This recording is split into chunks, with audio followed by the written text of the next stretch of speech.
이미 막 얼굴 시뻘개지고 목소리까지 높아졌는데 나 화 안 났거든 이렇게 얘기하는 경우가 진짜 많아요. 이런 다른 사람의 소식 하나에 내 인생의 성적표 같이 약간 생각이 드는 거예요. 내 마음을 아프게 할 수도 있고 엉뚱한 데서 다른 데서 튀어나와요. 그게 우리가 말하는 갑질이 될 수도 있는 거예요. 너무 많죠. 솔직히 말씀드리면 뭐 정말 자주 있는 일입니다. 저보다 유튜브가 잘 되는 정신과 선생님 채널 보거나 저희 같은 채널의 양영준 이선화 원장님 조회수가 잘 나오면 잘 나와서 좋다 이렇게 축하드려요 이렇게 말을 하는데, 그러면서도 먼저 드는 생각이 아니 다른 원장님 거는 잘 나오는데 내 거는 왜 이렇게 안 나오지? 이런 생각을 굉장히 먼저 하게 돼요. 그래서 질투라는 감정이 남에 대한 얘기 같은데 사실은 처음부터 끝까지 내 자신에 대한 이야기라는 걸 오늘 좀 얘기를 좀 나눠보고 싶습니다.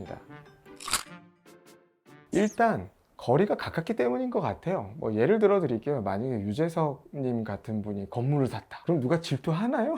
저랑은 아주 세계가 다른 사람이니까 다른 레벨 혹은 다른 세계에 사는 사람이잖아요. 근데 우리나라 속담에 사촌이 땅을 사면 배가 아프다 뭐 이런 말이 있잖아요. 왜 하필 사촌일까요? 이게 그 사람 소식을 듣는 순간 그 사람만 보이는 게 아니라 동시에 내 지금 위치가 같이 보이기 때문에 그렇거든요. 저 사람은 저기까지 갔는데 나는 지금 어디에 있지? 나도 저 자리에 갈 수 있었던 거 아닐까? 나만 뒤처지고 있는 거 아닐까? 이런 다른 사람의 소식 하나에 내 인생의 성적표 같이 약간 생각이 드는 거예요. 이런 걸 전문적으로 설명한 모델이 있어요. 심리학에 자기평가 유지 모델이라는 게 있는데, 첫 번째는 그 사람이 나와 가까운 거, 두 번째는 그 사람이 그걸 또 뭔가를 잘하는 거예요. 세 번째가 제일 중요한데 이게 하필 나를 정의하는 영역인 거. 그랬을 때 굉장히 신경이 많이 쓰인다는 거예요. 만약에 제 친구가 국가대표 축구 선수가 됐다. 그러면 그 질투할까요? 오히려 친구들한테, 다른 사람들한테 자랑할 것 같아요. 왜냐하면 축구는 내 정체성이랑 관련이 없으니까. 그런데 같은 정신과 의사가 유튜브를 잘한다? 그리고 조회수가 비교가 하는데 비슷한 주제로 하는데 조회수가 차이가 난다 이러면 진짜 비교가 많이 되겠죠. 그래서 똑같이 가까운 사람이어도 반응이 정반대인 이유가 여기서 드러나는 것 같아요. 그래서 이런 감정이 내가 속이 좁아서 그런 사람인가? 내가 좀 옹졸한 사람인가? 이런 게 아니라 하필 그 사람이랑 내가 같은 트랙 위에 서 있다라는 그런 마음 때문에, 그래서 아마 가장 굉장히 신경이 많이 쓰이지 않나 이런 생각이 좀 듭니다. 네, 그럼요. 당연히 사람의 마음이라는 게 복합적이에요. 그래가지고 축하하는 마음은 내가 그 사람하고 관계에서 나오는 그런 마음이고, 불편한 마음은 어떻게 보면 이제 그게 나의 성적표 같은 느낌, 내 자신에 대한 평가 이런 거에서 나오기 때문에 출처가 다른 감정이잖아요. 그래서 그 감정이 모순되는 건 절대 아니에요. 감정이 한 번에 하나씩 생기는 건 아니거든요. 사촌이 땅을 사면 배가 아프다, 이 말이 연구에서 진짜 밝혀진 부분들이 좀 있어요. 그래서 뇌 영상 연구나 이런 거 보면 이제 나랑 비슷한 영역을 갖고 있는 사람이 누군가 나보다 앞서게 되면 이 전 대상 피질이라는 부위가 활성화되는데, 이게 몸의 통증을 느꼈을 때 켜지는 그런 부위거든요. 그러니까 뇌 입장에서는 이게 진짜로 몸이 아픈 그런 일인 거예요. 어떻게 보면 신빙성 있는 정확한 그런 말이었던 거죠. 왜 나는 이렇게 다른 사람의 좋은 소식에 이렇게 흔들릴까? 저는 한 4가지 정도 이유에 대해서 설명을 좀 드릴 수 있을 것 같아요.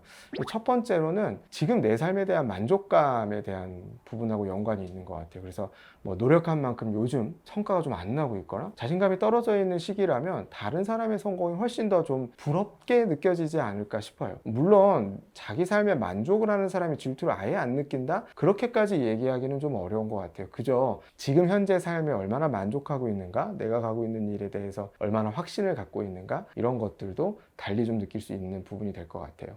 두 번째로는 내 삶의 균형 감각하고 연관이 좀 있는 것 같아요. 내 가치, 내 삶, 내 지금 현재 어떤 시간, 이런 노력, 이런 것들을 전부 어떤 한 영역에다 다 몰입을 한 상태예요. 그런 상태에서 그 영역에 있어서 누군가가 앞서가면 나의 존재가 좀 굉장히 좀 흔들리거나 위협을 받을 수도 있겠죠. 근데 이제 반대로 여기에서 일하는 것도 있고 저기에서 일하는 것도 있고 또 가정에서의 내 역할도 있고, 이런 여러 가지 부분들이 조화를 이루고 있거나 어느 하나에 너무 이렇게 편중되어 있지 않는다고 하면, 하나의 부분에서 조금 내가 잘 못하는 게 있더라고 해도 그렇게까지 무너지지는 않을 수 있지 않을까 이렇게 생각이 돼요. 세 번째로는 통제감이에요. 그 사람만큼 저기까지 목표하는 바만큼 갈 수 있나? 이런 느낌이요. 저 사람도 저만큼 했으니까 나도 저 사람처럼 노력을 하거나 배우면 해볼 수 있겠다. 이렇게 느끼면 자기 발전의 원동력이 될 수도 있죠. 그런데 나는 아무리 해도 안 될 것 같다. 혹은 저 사람 실력이 아니라 운이나 특혜로 됐다. 이런 생각이 들게 된다면 그러면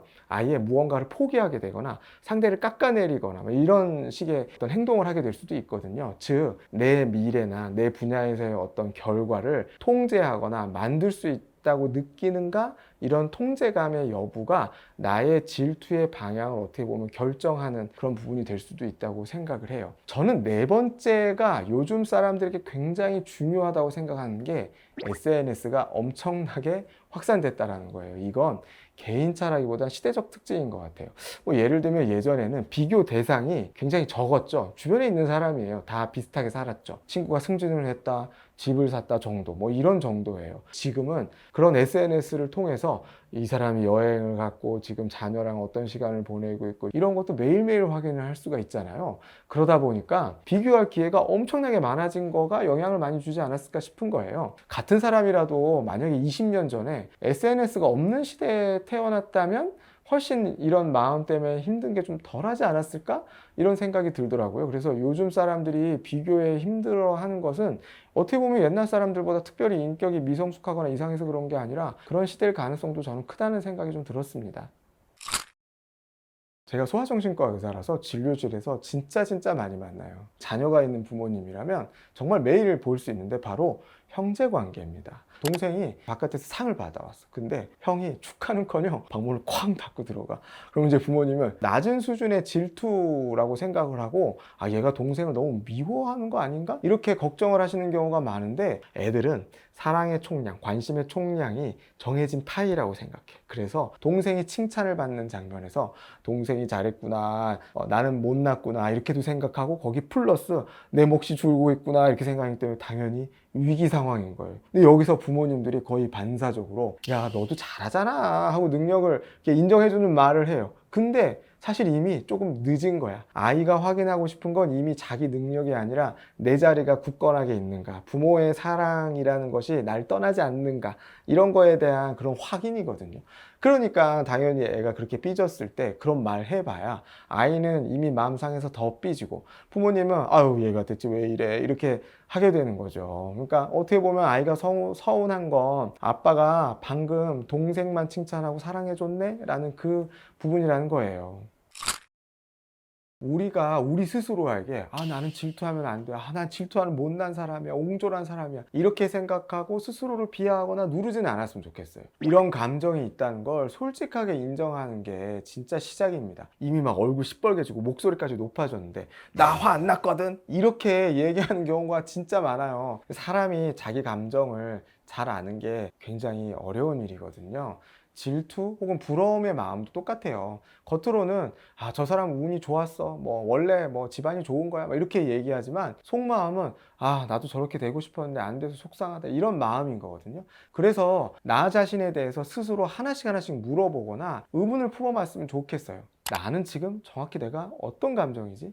내가 저 사람 지금 미운 걸까? 내가 부족해서 괴로운 걸까? 또 내가 저 사람이 갖고 있는 이번에 성취한 거 그 부분이 나도 정말 저렇게 되면 좋을까? 이런 식으로 스스로에게 질문을 좀 해주시면 좋을 것 같아요. 하지만 여기서 조심해야 되는 건 내 마음을 정당화하는 거하고 행동은 구별해야 되는 거예요. 감정은 자연스러운 거고 한계가 없습니다. 하지만 행동에는 한계가 있고 책임이 따릅니다. 친구가 잘 돼서 배가 아팠다. 여기까지는 뭐 그럴 수 있어요. 아무 잘못 없습니다. 하지만 질투가 난다고 해서 상대를 깎아내리는 행동까지 정당화되는 건 절대 아니에요. 그런데 대부분의 사람들이 내 감정과 행동을 같이 뭉뚱그려 보고 그거에서부터 잘못됐다고 생각을 하는 거예요. 그래서 감정을 인정하는 걸 더욱더 무서워하고 보려고 하지 않은 겁니다. 그리고 눌러놓은 감정이 어디 이렇게 해소가 되는 게 아니라 돌아다니면서 내 몸을 아프게 할 수도 있고 내 마음을 아프게 할 수도 있고 엉뚱한 데서 다른 데서 튀어나와요. 그게 우리가 말하는 갑질이 될 수도 있는 거예요. 어떻게 보면 내 안에 꼬여있던 잘못된 감정들이 제대로 해소되지 않고 엉뚱한 데서 화풀이로 나올 수도 있다. 이렇게 설명을 할 수 있겠습니다. 첫 번째로는 내가 그 사람의 성공에 무엇을 부러워하고 있는지 정확하게 생각해 보자입니다. 경제적인 성취가 부러운 건지, 인기가 부러운 건지, 인정을 받는 게 부러운 건지, 혹은 그로 인한 자유로운 시간이 부러운 건지, 이런 것들을 정확히 알아야 된다고 생각해요. 막연히 저 사람 인생 부럽다, 인생 저 사람처럼 살았으면 좋겠다, 이렇게 생각하면 내가 무엇을 원하는지를 잘 알 수가 없어요. 두 번째로는 이게 내가 진짜 원하는 게 맞는지 이걸 좀 알아야 돼요. 남이 욕망하는 걸 우리는 욕망한다, 이런 말이 있어요. 저도 그런 경우가 많거든요. 남이 무언가를 성공하고 성취했다는 이유만으로 갑자기 그 목표가 갖고 싶어질 때가 있어요. 남이 정한 목표, 남이 정한 결승선을 향해서 평생 뛰게 될 수도 있다는 거예요. 세 번째로는 내가 지금 바꿀 수 있는 한 가지가 무엇인가예요. 성공에는 능력이나 노력만 있는 거는 아니에요. 여기에는 무엇이 맞아 떨어지는 시기, 주변에서 날 도와주는 사람이 있는지, 환경, 여러 가지 통제할 수 없는 요소가 너무나 많습니다. 그러니까 내가 지금 성공하지 못하거나 내 성취가 충분하지 못했다는 게 내 부족함만으로 설명할 수는 없어요. 근데 그렇다고 운이나 때가 맞지 않았다고 해서 그것만 탓하고 멈춰 있을 수는 없잖아요. 내가 할 수 있는 게 무엇인가, 그리고 지금 당장 할 수 있는 한 가지가 무엇인가, 그게 정말 중요한 겁니다. 이건 내가 지금 당장 성공하려고 하는 게 아니라 내가 무엇을 할 수 있다는 통제감을 스스로 회복하기 위해서, 그래서 필요한 부분인 거거든요. 그리고 네 번째로는 가능하다면 그 사람한테 직접 물어보시는 것도 좋아요. 이게 저는 정말 도움을 많이 얻었는데, 먼저 축하를 건네고 솔직하게 묻는 거예요.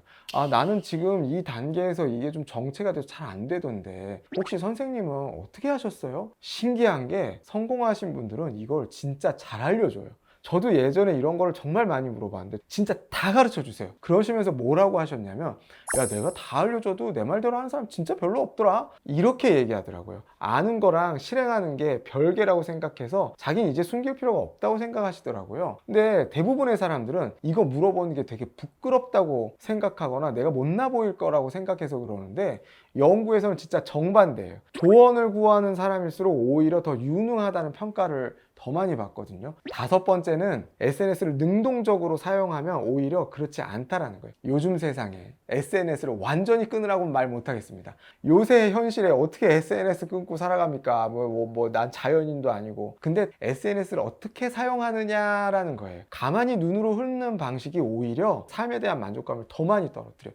그게 아니라 좋아요도 눌러주고 막 이렇게 댓글도 달아주고 막 칭찬도 해주고 막 이러는 거예요. 오히려 그랬을 때 SNS 상에서 통제감이나 회복감이나 이런 것들을 더 많이 느낄 수 있다는 거예요. 그리고 화면에 나타나는 그 사람의 모습은 그 사람 인생의 화양연화예요. 하이라이트란 말이에요. 그 사람이 집에서 방구석에서 혼자 라면 먹고 있고 막 무언가를 성공을 하기 위해서 막 스트레스 받고 있고, 한 번의 성공을 위해서 100번의 실패를 겪는 건 그 사람 SNS에 올라오지도 않아요. 그러니까 어떻게 보면 우리는 성공하는 사람의 무대랑 내 지금 뒷무대를 동일선상에 놓고 비교하고 있는 거예요. 이런 비교 때문에 며칠씩 우울해지고 계정을 반복해서 확인하고 뭐 올라왔나 보고 막 이런다고 하면, 너무나 힘들다 이러면 잠시 SNS 좀 덜 보시는 게 오히려 더 맞을 것 같긴 해요. 우리가 항상, 제가 지금까지 이런 얘기를 진짜 성장으로 바꾸기 위해서 이런 얘기를 한다, 이런 얘기를 했지만, 그런 압박감에서도 조금 벗어날 필요도 있어요. 기분이 항상 울적하거나 짜증이나 화가 벌컥벌컥 나, 내가 무언가를 해야 되는데 의욕도 없고 재미도 없고 막 세상 만사 다 귀찮아, 이런 식으로 내 삶에 영향을 너무 많이 주고 있다, 그럴 때는 전문가의 상담이 좀 필요할 수도 있어요. 그래서 너무 어렵게 생각하지 마시고 병원에 찾는 것도 좋은 방법일 수 있겠습니다.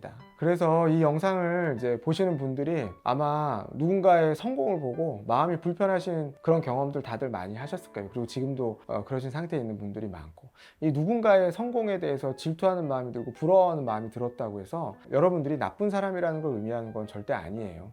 축하하는 마음이랑 부럽고 속상한 마음은 같이 있을 수 있습니다. 사람의 마음이라는 게 원래 복합적이고 복잡한 거예요. 저는 그 마음이 든다는 게 굉장히 어떻게 보면 건강하다고도 생각해요. 질투는 상대에 대한 감정보다는 내 자신에 대한 정보를 훨씬 더 많이 담고 있다는 그런 생각이 들거든요. 내가 무엇을 원하는지, 내가 어떤 거를 부족하다고 느끼는지, 내가 두려워하는 건, 진짜로 두려워하는 건 무엇인지, 이런 거를 알려주는 거거든요. 그러니까 어떻게 보면 질투나 부러움의 마음이 든다는 건 아직 내가 그 영역에서 나는 아직도 뭔가를 해내고 싶고 성취를 이루고 싶다는 그런 욕심이 아직 남아있다라는 그런 마음이기도 해요. 그러니까 질투를 느끼더라도 그 감정 때문에 그 사람하고의 관계를 스스로 멀리하고 망치거나 내 삶의 방향도 엉뚱한 데로 가거나 잃지 않고, 그런 게 훨씬 현실적인 목표라고 생각해요. 오늘 저희 영상이 도움이 되셨다면 구독, 좋아요, 알림 설정 부탁드리고,